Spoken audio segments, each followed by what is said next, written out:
बोलिए भगवान महावीर स्वामी की जय। आप सुन रहे थे कि सिद्धालय की ऊंचाई को कैसे नापा जा सकता है। तो आपने सुना था सिद्धालय की ऊंचाई को नापने के लिए पहले क्या करना है, आत्मा की गहराई को नापना है। क्या आप आत्मा में कितने गहरे उतरे हुए हैं। आत्मा में गहरे उतरने का मतलब है कि आप धर्म से कितना जुड़े हुए हैं, आपका धर्म कितना अंदर समाया हुआ है। इसी प्रकार जब धर्म अंदर समा जाता है तो आत्मा में हम गहरे उतर जाते हैं, और जब आत्मा में इंसान गहरे उतर जाता है तो सिद्धालय है बहुत ही नजदीक होता है। सिद्धालय नजदीक होना ही उसकी ऊंचाई का पता लगाया जा सकता है। तो कैसे? कहते हैं कि बंध और मोक्ष दोनों मेरे भीतर हैं, दोनों मेरे भीतर ही समाये हुए हैं।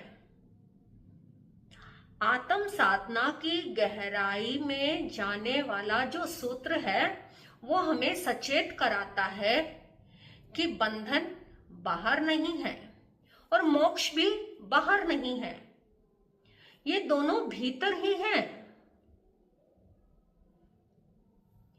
किस प्रकार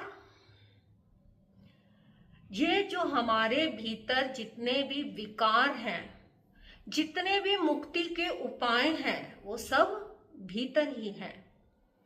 अगर ये बात समझ आ जाए तो हमारे जीवन का एक दरवाजा खुल जाएगा, उसका नाम है अध्यात्म।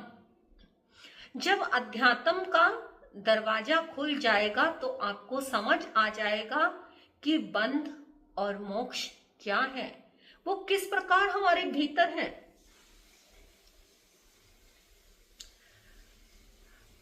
ये अध्यात्म का श्रवण बहुत ही दुर्लभ है, आसानी से पता नहीं लग सकता। जिसको भौतिकता पानी होती है तो उसे प्रयत्न करना पड़ता है। भौतिकता को पाने के लिए, बाहर की चकाचौंध को पाने के लिए प्रयत्न करना पड़ता है, प्रयास करना पड़ता है। और आध्यात्मिकता कहते हैं समझ से आ जाती है। जब हमारे भीतर समझ जागेगी तो आध्यात्मिकता अपने आप आ जाएगी। कहा जाता है साइंस की दृष्टि से ये बात कही जाती है कि अपने मस्तिष्क को स्टेबल करने के लिए, जो मस्तिष्क हमारा डिस्टर्ब है उसको स्टेबल करने के लिए जो सॉल्यूशन है वो क्या है, वो अध्यात्म है। अध्यात्म हमारे जीवन का एक सॉल्यूशन है। ज्ञानियों ने कहा भी है कि अगर अपने अध्यात्म को पुनर्जीवित करना चाहते हो तो क्या करो, भीतर डुबकी लगाओ तो ये तुम्हारी एक संजीवनी का काम करेगा। जो संजीवनी बूटी जिस प्रकार काम करती है उसी प्रकार ये भी तुम्हारे जीवन में काम करेगा। अपने भीतर में सुख शांति चाहते हो तो क्या करेंगे? सुख शांति को पाने का एक बहुत बड़ा और सरल उपाय है ये अध्यात्म में डूब जाना। कहते हैं कुछ लोग कि ये संसार जो है वो बंधन का कारण है। संसार बंधन का कारण है। कभी आपने सोचा अगर संसार बंधन का कारण है तो तो फिर मुक्त कैसे हो गया? कोई कहता है पत्नी, परिवार, बच्चे, ये सब क्या है? बंधन का कारण है। धन संपत्ति बंधन का कारण है। और वस्त्र, गहने, शान शौकत, घर परिवार, ये सब बंधन का कारण है। कोई किसी चीज को बंधन बताता है तो कोई किसी चीज को बंधन बताता है। कभी आपने सोचा, अगर ये सब बंधन का कारण है तो ये शरीर हमारा इस संसार का ही एक रूप है, क्योंकि ये शरीर भी तो संसार में रहकर ही मिलता है। अगर ये सब बंधन का कारण है तो फिर यह हमारा शरीर भी तो बंधन का ही, संसार का ही रूप है, ये भी बंधन का कारण है। लेकिन कहते हैं कि अगर आप इसके भीतर अंदर चले जाओ, अंदर में डुबकी लगा लो, अंतस में चले जाओ, तो ये बंधन का कारण नहीं बनेंगे। क्यों? क्योंकि जब आप अंदर डूब जाओगे, जब आपको समझ आ जाएगा कि ये भीतर संसार कौन सा है जो हम पकड़े हुए हैं, जिसमें हम जकड़े हुए हैं, वो संसार है। अगर इससे छूट जाओ तो संसार नहीं है। बंधन भीतर है तो बाहर भी बंधन ही होगा। अगर संसार भीतर है तो बाहर भी संसार ही होगा। इसको छोड़ना है। मोक्ष भी हमारे भीतर ही है, उसको उजागर करना है। लोग कहते हैं अगर बाहर अगर मोक्ष मिलता तो सारे लोग धन संपत्ति वाले जो बड़े बड़े रईस लोग हैं तो वहीं अपने प्लाट लेके रहने लग जाते और सारा मोक्ष के जितना भी सामान है वो अपनी तरफ ले लेते और आराम से मोक्ष पहुंच जाते। लेकिन ऐसा नहीं है। मोक्ष बाहर नहीं है, हमारे भीतर ही है, भीतर ही मोक्ष है। कैसे?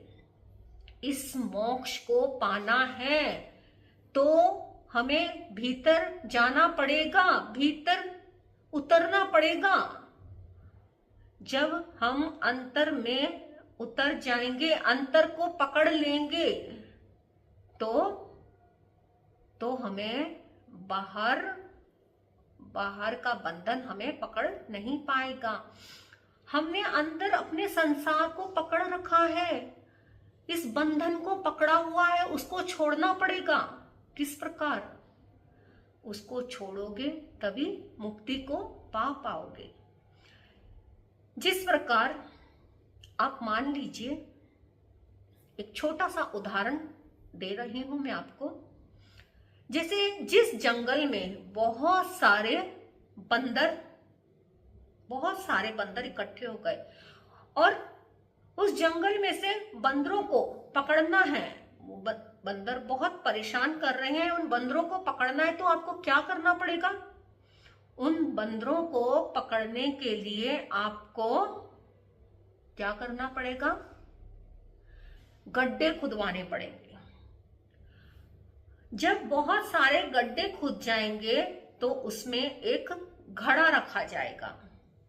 घड़े रखे जाएंगे, उन घड़ों का मुंह इतना छोटा होगा कि आपकी हाथ और उंगलियां ये सारे खुल के उस घड़े के अंदर आए और आराम से बाहर निकले। लेकिन जब आप अपनी मुट्ठी बना लें तो वो घड़े से बाहर ना निकले। तो इस प्रकार के घड़े रखे जाएंगे। अब ऐसे घड़े रख दिए जाते हैं गड्ढे में दबाकर और उसमें डाल दिए जाते हैं चने। अब वो बंदर आते हैं, देखते हैं घड़े के अंदर चने पड़े हैं। अब चने जो है क्या है? बंदर का प्रिय भोजन है, बहुत प्रिय लगते हैं बंदर को चने। तो जब वो चनों को लेने के लिए बंदर घड़े के अंदर हाथ डालता है और वो चने पकड़ के बाहर जब निकालने लगता है अपनी मुट्ठी को, तो वो मुट्ठी बाहर नहीं आती। और जब मुट्ठी बाहर नहीं आती तो वो चीखता है, चिल्लाता है, रोता है, गिड़गिड़ाता है, परंतु अपनी मुट्ठी नहीं खोलता। क्यों? क्योंकि उस मुट्ठी में उसके प्रिय चने हैं। उसको वो छोड़ नहीं पाता, उस बंधन को। और जब वो उसको नहीं छोड़ पाता तो बाहर नहीं निकल पाता। अगर वो अपनी मुट्ठी को छोड़ दे, हाथ को खाली कर दे, तो बाहर आराम से निकल जाएगा उसका हाथ, परंतु वो अपनी मुट्ठी को नहीं खोलता। उस चनों की पकड़ में इतना लिप्त है कि उस मोह के वशीभूत, चने के प्रति उसका आकर्षण, उसका मोह पकड़ के वो पकड़ा हुआ है, वो बाहर नहीं निकल पा रहा। और जब वो बाहर नहीं निकल पा रहा तो तड़प रहा है। तो इसी प्रकार से मनुष्य ने भी इस संसार की चीजों को, इस परिवार को, इन कौन सी वस्तुओं को, बाहर की भौतिक वस्तुओं को पकड़ कर रखा हुआ है। जब मनुष्य उस पकड़ को छोड़ देगा तभी मुक्ति के पथ पर आ पाएगा, तभी वो सिद्धालय की ऊंचाई को नाप पाएगा और इस आत्मा में अंदर रमण कर पाएगा। क्योंकि हम लोग उस पकड़ को छोड़ नहीं रहे। जब उस पकड़ को छोड़ देंगे तो मुक्ति तो बहुत ही नजदीक होगी। आपने सुना है ना कि भरत चक्रवर्ती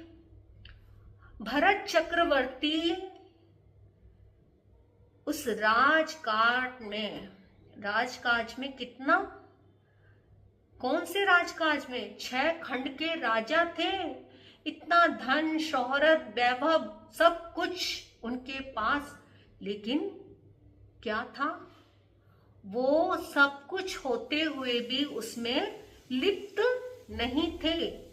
सब कुछ था, धन, शोहरत, रानियां आदि सब चीज भरपूर थी, लेकिन उसके अंदर लिपायमान नहीं होने के कारण वो इस संसार से पार हो गए। तो ये जो बंधन है हमारा, इसको छोड़ना है। जब बंधन को छोड़ेंगे तो मोक्ष अपने आप ही मिल जाएगा। मोक्ष को पाने के लिए बंधन को त्यागना है, बंधन को छोड़ना है, उस पकड़ को छोड़ना है। वो पकड़ छूट जाएगी तो ये संसार छूट जाएगा, और ये संसार छूट जाएगा तो अपने आप ही आपकी आत्मा परमात्मा में मिल जाएगी। ये आत्मा ही परमात्मा का स्वरूप है, ये आत्मा में ही परमात्मा है। वो आत्मा अपने आप ही परमात्मा बन जाएगी जब आप उस बंधन की पकड़ को छोड़ेंगे, भीतर से, भीतर में रमण करेंगे। तो शांति सब इस भीतर ही छिपी हुई है। जो भी है हमारे भीतर ही है, परंतु उस भीतर को जानना है आपको, भीतर में रमण करना है। जब भीतर में रमण करते चले जाओगे, भीतर को पहचान लोगे, तो बाहर का संसार आपका कुछ नहीं बिगाड़ पाएगा। तो ये मुक्ति का पथ अपनाने के लिए आप अपने भीतर जाएं और अपनी आत्मा को परमात्मा बना लें। इसी के साथ मैं अपने वक्तव्य को यहीं विराम दूंगी। ओम शांति, ओम शांति।